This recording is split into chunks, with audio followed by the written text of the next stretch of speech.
First of all, the question has to be why at this time of the year, when the Meric River is at the highest of its river water and at the coldest time of the year. Normally, Meric or the agency is always a passageway for immigrants who want to reach to the European continent, to freedom, to welfare and so on, but not at this time of the year, because it is extremely dangerous to try to pass the river, and given the fact that the Turkish regime has already soldiered all the border lines between Turkey and Bulgaria and Greece, it is dangerous at such a time, including ladies and children. Why they are taking such a huge risk, whereas they had the chance of staying back in Turkey? The answer is in desperation.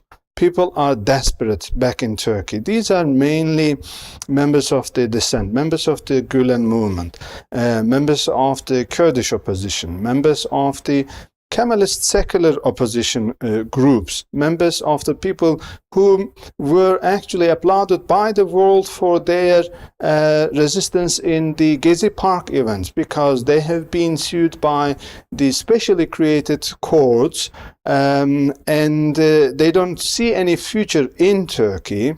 The court cases takes years and years, and the courts, even if they are not arrested, the courts put a restriction of mobility. They cannot leave their cities even. People have to give signatures every Monday and so on to the police stations. This has turned the country into a security camp. It is an open prison. They're not escaping arrest and imprisonment. They're already in prison. It's a huge 80 million people prison. Of course, half of them are quite happy with the fact that they are isolated from the world, they cannot travel and so on, because they are happy in their own dreams. But the other half is desperate.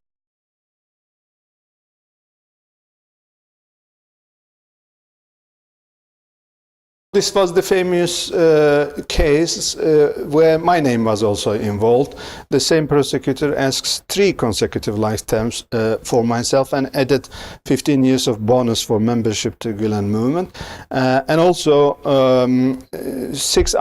5 other people were also convicted in the same case, particularly Fevzi Yazıcı, the artistic manager of Zaman Media Group, and Yakup Şimşek, who used to be at the head of public relations department, were also convicted for aggravated life term because of their alleged involvement in creation of an advertisement film a year before the coup that showed a smiling baby face. And God knows how the prosecutor managed to take out a kind of subliminal message out of that smiling baby face, referring to the new Turkey after the coup. And the prosecutor creatively counted the number of days between the publicization of that advertisement movie and the coup, and made it 9 months and 10 days, and out of there made a laboring analogy and said, okay, this baby is the coup. Regardless of the fact that the same prosecutors claim the coup was planned only a month before the thwarted coup attempt. Unfortunately, facts do not count. Turkey is already post-truth era. What the Turkish dictator Recep Tayyip Erdogan wants counts. The rest does not count. The rest does not have right to life, right to freedom. And this will continue on.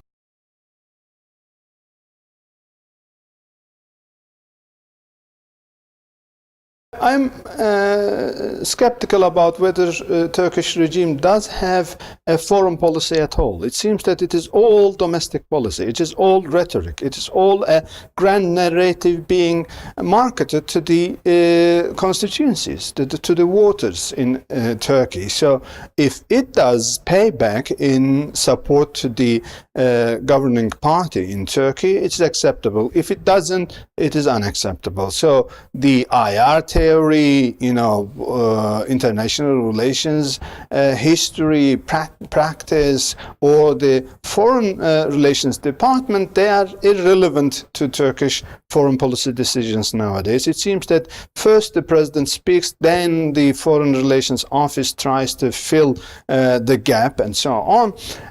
Or I can say even the foreign minister of Turkey has already joined the quorum of making the same rhetorical comments about U.S. existing in Syria or the world order needing to change, the world being larger than 5 and so on. These are all rhetorical policy comments which are appealing not to the world, not to Turkish foreign policy, but to the streets in Turkey, and they are appealing.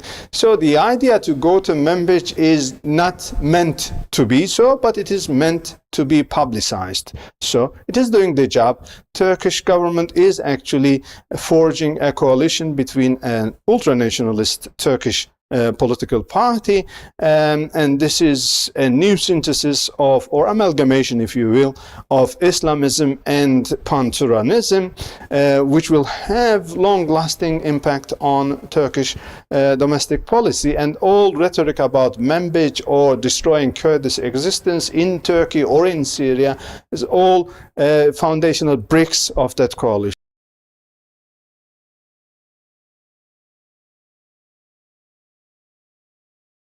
The Turkish side informed the Turkish public that a small group of Syrian soldiers tried to enter into Afrin, and cannon attacks stopped them from entering into. So the Turkish president himself said that this was just an attempt and it is thwarted already.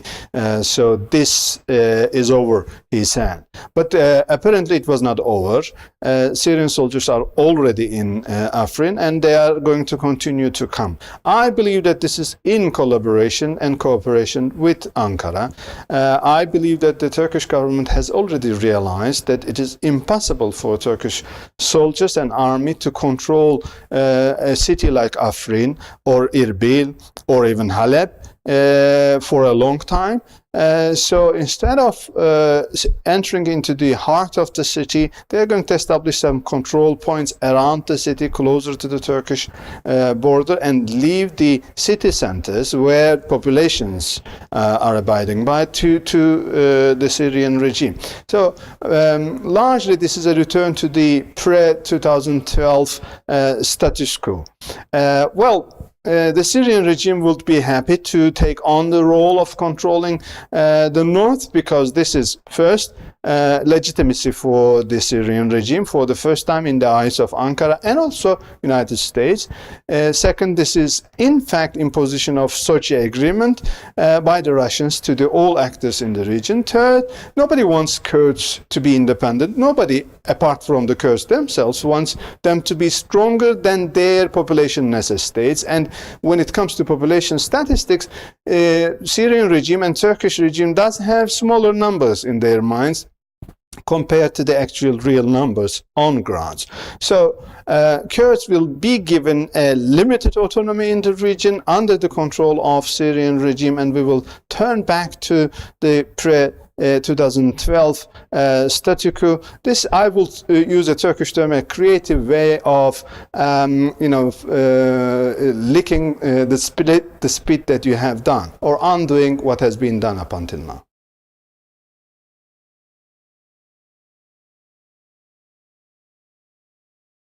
First of all, such articles, particularly written by diplomats that served previously in Turkey, are a part of bargaining strategy. The Turkish side also uses its own rhetoric as a part of bargaining strategy. To a certain extent, I can even say the existence of MHP, the ultranationalist Turkish party, as the new coalition partner of the Turkish regime is also a part of its bargaining strategy with the Western alliance, with NATO, with United States, and so on. This is the way, in such a way, the Turkish regime will be able to market or say, you see, my partner is this party. Without it, I cannot control the Turkish government. So I need to give them something, and they are quite sensitive about these issues. So you have to understand me. This is a bargaining strategy. On the other hand, the United States is actually showing the stick, not directly, but through diplomats that served in Turkey previously. But on the other hand, they are going to show the carrot also.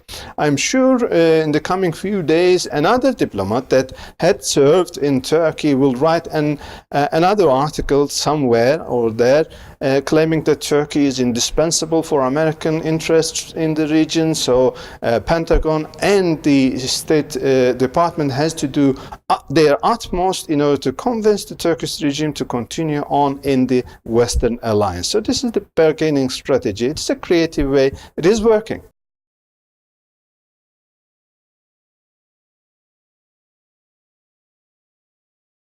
First of all, this is an anomaly in Turkish history, Turkish political history. By way of creating a new law that defines pre-election coalitions, Turkish regime effectively is changing the Turkish constitution without doing so. The political election law is a part of the constitutional law. Despite the fact that it is not within the constitution, it is a constitutional law because it defines the upper echelons of Turkish politics. It defines the election process of the parliamentary. It defines who is going to remake the constitutional laws in the future. And by way of changing the new system of pre-election coalitions, Erdogan has already guaranteed that he is going to have a majority, parliamentary majority in the next elections. If this passes as it is, and it will eventually pass because it has the support of two major political parties in the parliament, and one major political party, HDP, is not in the parliament. They cannot vote. More than half of their people to vote are not in the parliament, are not welcomed in the parliament. The point is, this is not only about a coalition between AKP and MHP. It is a broad strategy of forcing opposition parties also to create their own coalition. The idea is this: if two or more parties come into a coalition and run in the election together, their total number will count. Total number of votes will count. The voters will be able to, stamp in either one of those parties or on the coalition altogether. So you will be able to vote three different ways for the same leader, Erdogan. So practically, we can say Erdogan now has two political parties. Most probably, BBP is going to, another ultranationalist Turkish party, is going to join, and SP may join also, Islamist party may join also. This is a creative way of guaranteeing Erdogan will control the next election.